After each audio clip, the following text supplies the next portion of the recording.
Zorja, moja zorja, ne shajaj mi rano, ne shajaj mi rano, počekaj me malo.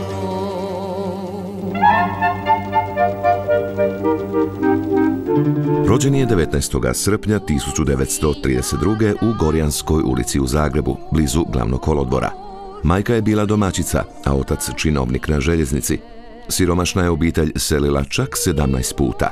Početkom rata iz trošnog su stana u Paromlinskoj zbog straha od bombardiranja otišli u Brezovicu, Božinoj baki.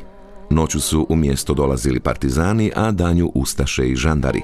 Stanovnici, pa i obitelj Potočnik, bili su u strahu od ispitivanja. Svi su jedni drugima bili sumnjivi. Božin djed bio je cijenjeni stolar, pa je obitelj kod njega bila relativno mirna i zadovoljna. Sve do jednog dana. I tako se dogodilo jedan puta da su partizani noću, kad su došli, uzeli dedi crvenu farbu. I cijelo selo su namazali s parolama Srpi Čekić i živio Tito i ujutro je, kad su žandari i Njemci došli, ovi ustaše, imali su šta vidjeti. I sad je počelo ispitivanje. Naravno, bili smo u strahu da neće otkriti odakle je ta farba nastala i došla. Međutim, evo, nekako dogodilo se da izgleda da u općem uzbuđenju tu činjenicu nisu ispitivali. I tada, gotovo slučajno, Božo se sa starim bratom Zlatkom i mlađim bratom Ivicom počeo baviti glazbom. Ujak moj je došao sa gitarom, jedanput, on je volio svirati gitaru, došao je tamo, sjećam se, među ljudima, mijenjao je žice na gitari, jer su bile stare. I sad kad je stavio žice, nije više znao naštimati. A ja sam rekao, imao sam 5 godina, rekao sam, ja ću naštimati. Pogledali su me kao da je malo dijete nešto sanjalo krivo. Međutim, ja sam doista naštimao tu gitaru, iako ništa nisam znao, ni od nota, niti kako se koja zove, niti, ali baš ništa od glazbe. Ali sam čuo intervale na žicama. Ja sam znao koliko moraju ti intervali biti veliki i svih 6 žica na gitari sam napipao i naštimao tako da se moglo svirati. Shvativši da mali Božo ima izniman talent, mama iz Slavonije od rodbine nabavila mandolinu i gitaru, koje su do tada kao suveniri visjele na zidu. Ja se sjećam da sam mandolinu prosvirao, što bismo rekli danas, u roku odmah. Dobio sam trzalicu, napipao sam tonove, znao sam koju melodiju želim svirati. Ja sam tu začas pronašao te tonove i to je bila La Paloma, tada vrlo popularna pjesma, i našao sam te tonove. Dok su se svi ogledavali i čudili, ja sam već tu melodiju mogao svirati. Jedan njemački oficir koji je zalazio kod djeda stolara naučio je djecu osnove oko nota, dakle kako se koja zove i koliko vrijedi. Braća Potočnik ohrabrila su se i otišla u Zagreb svirati u tek osnovanom orkestru Kulturno-umjetničkog društva Vinko Jeđut. Ja sam tamo već bio svirač.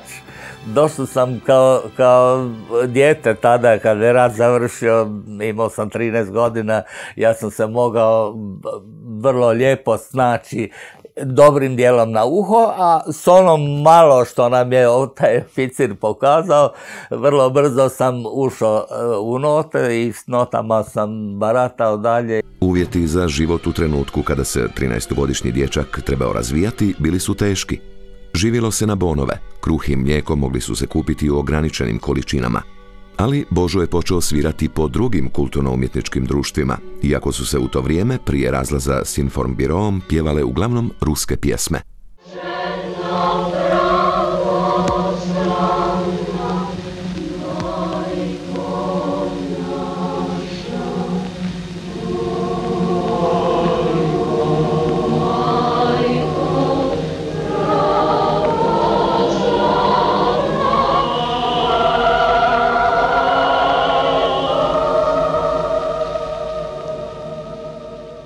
otišao je u omladinsko društvo Joža Vlahović, kojim je USAOH dekretom dodijelio elitne prostorije.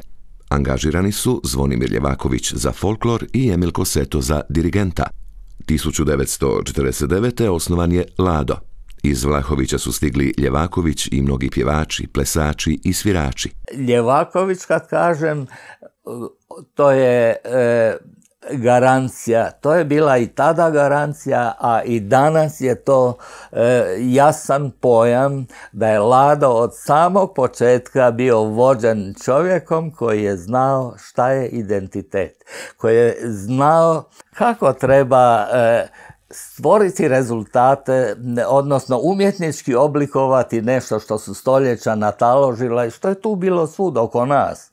Ali je bilo u jednom obliku i u jednom nekom zaokruženju koje nije moglo trajno ostati.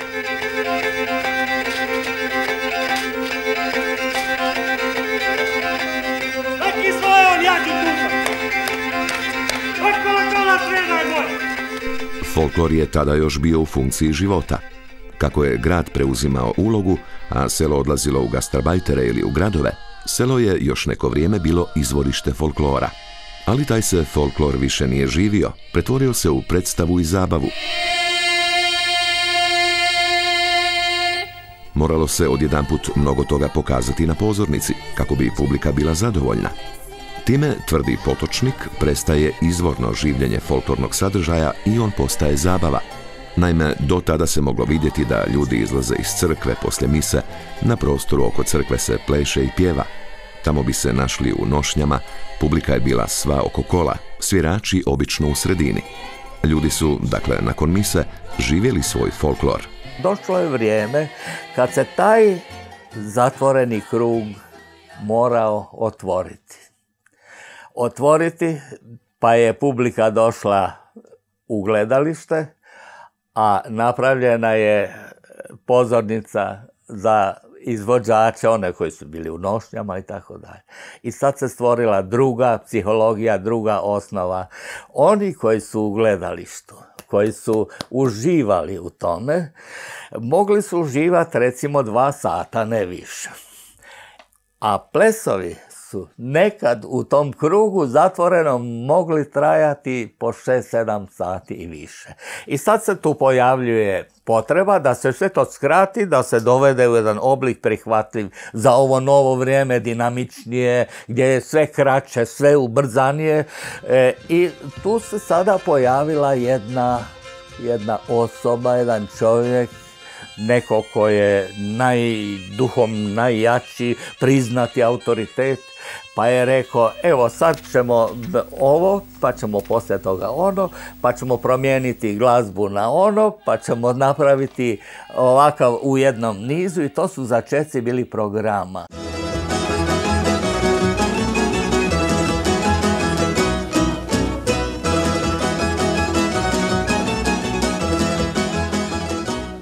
Božo je s bratom Zlatkom došao u Lado 6 godina nakon osnivanja. Postao je tamburaš primaš, jer mandolina nije bila popularna, a ubrzo je preuzeo i orkestar. Našao sam se naravno u puno teškoća, na mukama oko toga što je dosta ljudi bilo koje trebalo učiti note. Trebalo je od početka ih učiti. Nije bilo dovoljno pismenih ljudi koji bi mogao naprosto, nije bilo škole. Lado nije nikad mogao naći, ne znam, nekakvu folklornu školu iz koje bi uzimao gotove ljude, kao što kazalište ima glumačku akademiju, ne znam, simfonijski ima muzičke škole i tako dalje, gdje se nadmeću ko će ući unutra. Lado nije imao kadrove, Lado je sam morao stvarati svoje kadrove.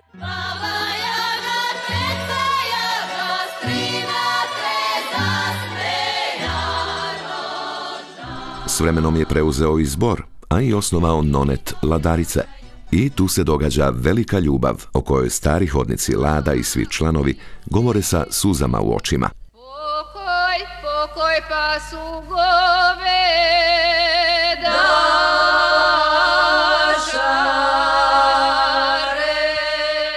ljubav Bože Potočnika i najpoznatije pjevačice i plesačice Lada svih vremena, djevojke čiji su glas kritičari opisivali orguljskim i anđeoskim, njegove anđele.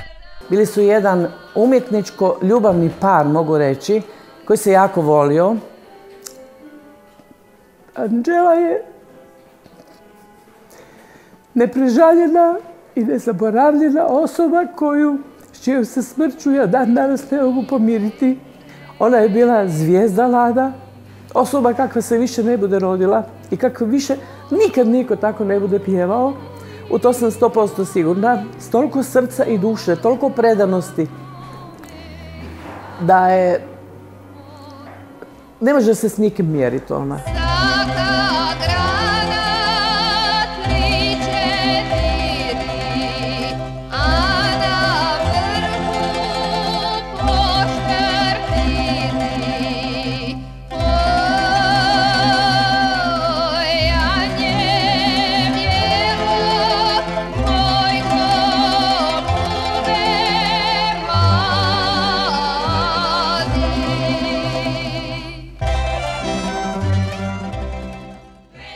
Za Ladarice Božo obrađuje narodne popjevke i piše originalne skladbe.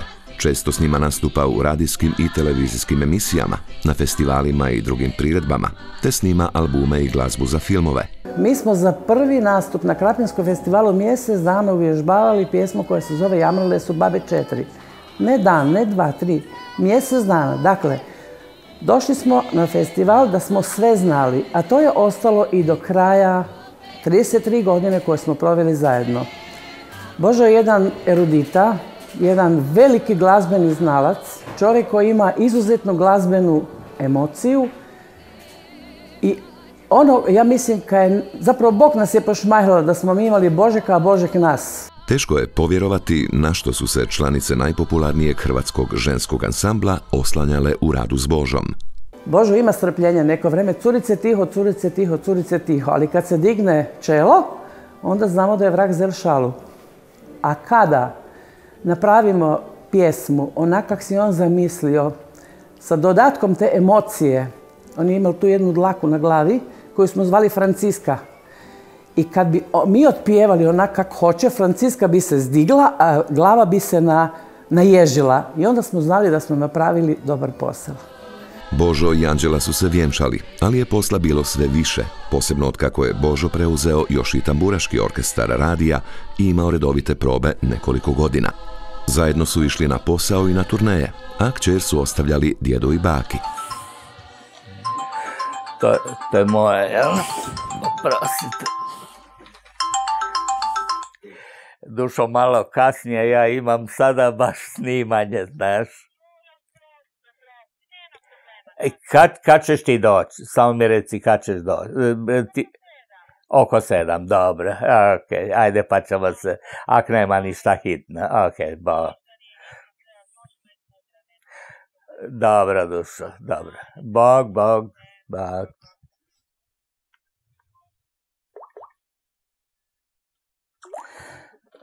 Moja kćer.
...25 godina Božo Potočnik je na televiziji Zagreb, pa HRT-u, vodio redakciju narodne glazbe i običaja. Božo Potočnik je imao doista tu sreću da je i kao utemeljitelj i glavni urednik redakcije za narodnu glazbu i običaje, zaista prohodao, obišao u ono doba, dakle, ako govorimo da je ta redakcija utemeljena 1966. godine, dakle, u to doba je još bilo i ljudi na terenu i sasvim drugčiji je bio tempo života, sasvim drugčiji su bili interesi. Nikakvog traga današnjem, nazovimo to, digitalnom dobu, internetu, Facebooku i svemu ostalome, svim čudima i čudesima, nego direktni kontakt s ljudima.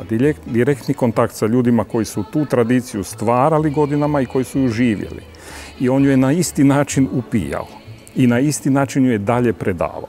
Podignite vaše čaše, popijmo za zdravlje naše, nek uživa svaki čolo, živjelo nam ljeto novo! Neka bude izobilja, ruža, smilja i kovilja. I slatkiša svake vrste, neka čovjek liže prste. Keksa, torte, bazlavače. Orehnjače, makovnjače. Bombora i čokolade, nek se naša djeca slade. Mlijeka, vrhnja, kave, čaja radi starog običaja. Nek uživa svaki čolo, živjelo nam ljeto novo!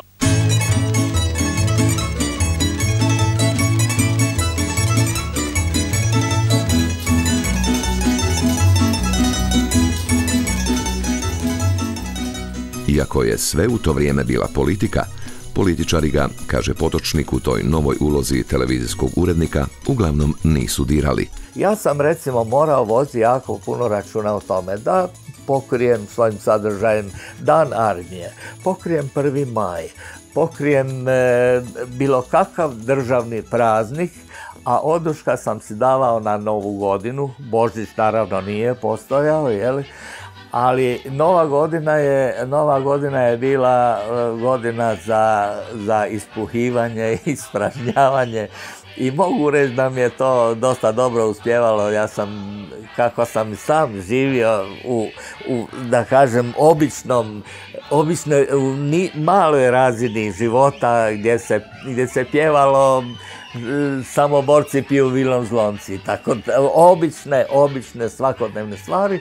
Meni nije bilo teško napraviti emisiju na toj osnovi, znajući da je najveći dio slušateljstva i gledateljstva televizije upravo takvo. Kako sam ja prošao i kako sam dobro osjećao. Svakome tko se ikada susreo sa stvaranjem, pa i samo slušanjem bilo kojeg glazbenog žanra, načina koji je Božo Potočnik uglavnom noću skladao, zvučat će nevjerojatnim. Nisam imao ni klavira, niti kompjutera, nije bilo nikakve druge šanse nego komponirati u potpunoj tišini. I tako sam sjedeći tu za stolom, imao još sad čuvam velike papire u koje sam upisivao partituru i slušao je u sebi gledajući te znakove, što je bilo i vrlo naporno.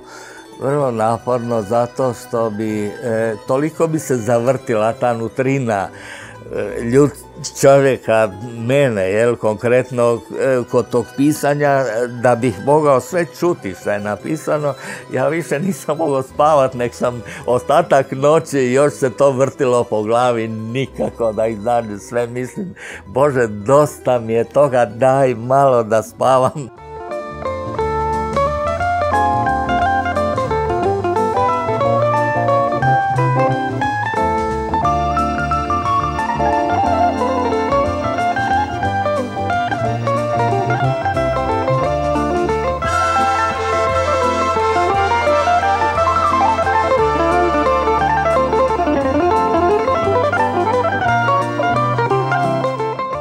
Jednom je prilikom imao problema s komunističkom vlašću jer je u emisiji pjevala klapa koju je vodio svećenik, a drugi puta je bilo velikih pritisaka budući da u Božinim emisijama nema novokomponirane glazbe.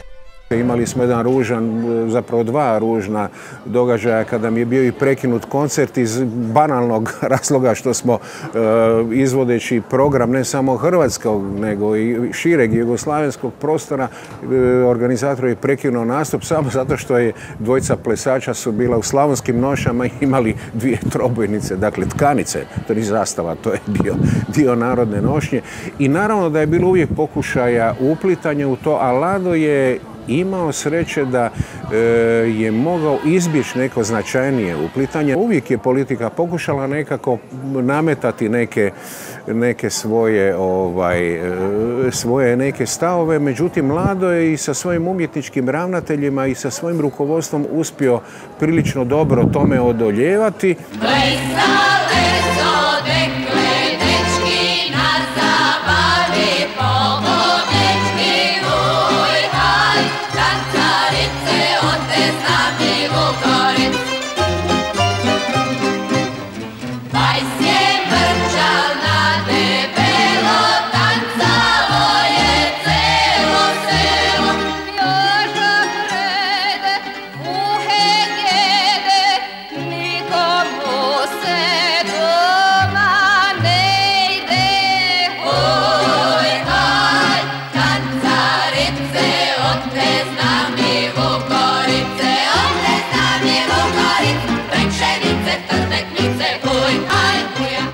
Folklorna istina je pojam koji još uvijek traži dodatna objašnjenja, ali Lado je tu folklornu istinu, a to je tradicijska istina, to je istina o nama. To je ono što nas razlikuje od Francuza, od Albanaca, od svih drugih. Nešto samo naše, nešto što drugi nemaju, imamo samo mi. Pa to nešto moramo čuvati, ne? To nešto ne smijemo razbiti, pustiti da se razlije, da se rastopi, da drugi pojedu to. Da ovo vrijeme tako izmiješa sve sadržaje sa svih strana pod nekim čudnim nazivom, vrlo dvojbenim za moj pojam, kao što je etno, na primjer, ne? Etno, što znači narod na grčkom, jeli? Ali to sad više ispod tog naziva više ne stoji onaj korijen, ona dubina naša, stoje nova shvaćanja, nova razumijevanja, nove potrebe da se putuje, da se miješa, da se uspoređuje i tako dalje. U svakom slučaju to je nešto što je Lado učinio. Učinio je na najbolji, najdostupniji sebi način uz ono koliko je podršku imao, koliko je pomoći imao.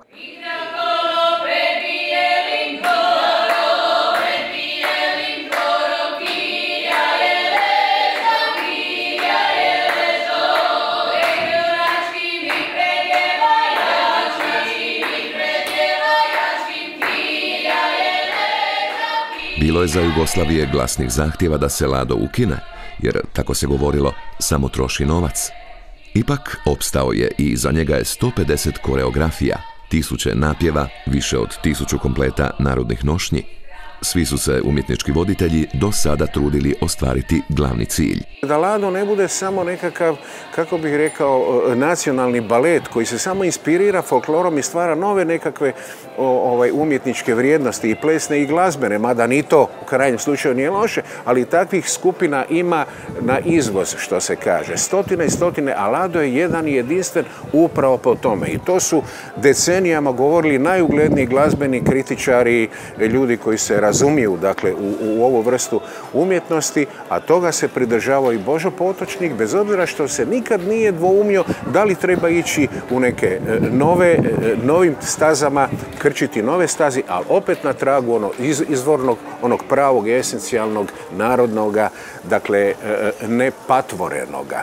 I zato se nadam, Lado je prejak i predaleko je došao da bi se sada, i ne vjerujem da će se mijenjati, ja vjerujem oni koji će naslijediti, dakle, ovo što smo nas nekoliko, evo 4 umjetničkih ravnatelja do sada radili, da će taj put se nastaviti i dalje. Naravno, svaki će dati neki svoj novi doprinos, ali da će Lado ostati takav nepromijenjen, evo što se kaže, za vijeke vjekova.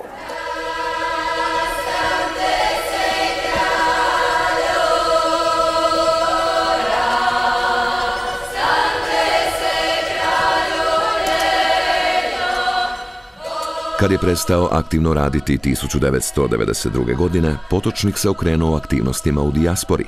Sa suprugom je napravio ogroman posao posvješćivanja važnosti folklora hrvatskim iseljenicima u nekoliko gradova Australije, najviše u Sidneju i Adelaidu. Bila je velika volja, velika želja, velika ljubav i to je nešto što apsolutno bez toga nema nikakvog rezultata. Ako doista ne unesete cijelo svoje biće, sve svoje snage, sve svoje želje i ono najbolje što je u vama, ako ne poklonite folkloru, ako uz to još ne ostanete skromni, morate skroman čovjek biti, ne smijete biti napuhanac, jer takvi u folkloru više štete naprave nego li koristi.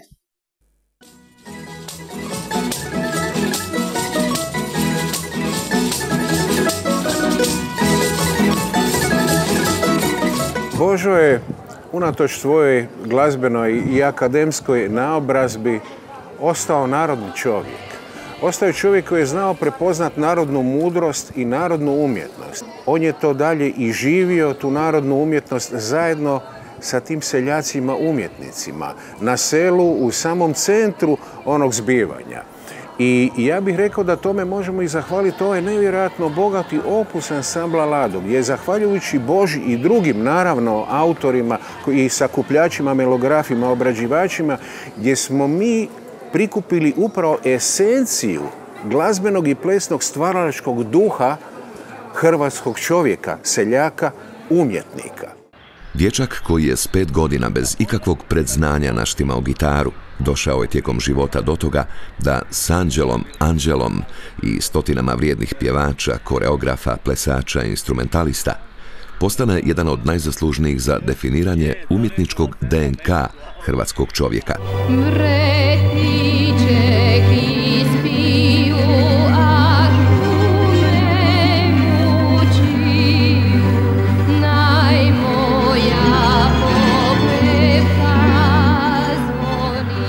Visoko gore lete ptice, visoko gore, iznad hrvatske zemlje pjeva Anđela.